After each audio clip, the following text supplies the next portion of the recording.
আসসালামু আলাইকুম বন্ধুরা, কেমন আছো? যেহেতু ফের আমার মেয়ের রেসিপি নিয়ে চলে এসেছি। দেখতে পাচ্ছ এখানে চাউমিন বানানো হচ্ছে, সন্ধ্যের জন্য নাস্তা বানানো হচ্ছে। লেকিন চাউমিনটা কিন্তু আমি বানাইনি, আমার মেয়ে বানায়। আমার মেয়ের হাতে যা বেশি টেস্টি হয়।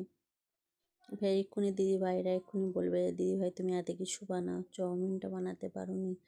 মেয়ে বানাই বলে গ্রুপ চাপ লিইনি, ওই জন্য মেয়েই বানায়। সন্ধ্যের নাস্তাটা বেশিরভাগ মেয়েই বানায়। তোমরাও বেনে ট্রাই করে দেখতে পারো আমার মেয়ের রেসিপি। আমার মেয়ে তো খুব সুন্দর বানায়, একদম সাদা সিম্পল বানায়, একদম ঘরে যেগুলো থাকে সেইগুলো দিয়ে বানায়।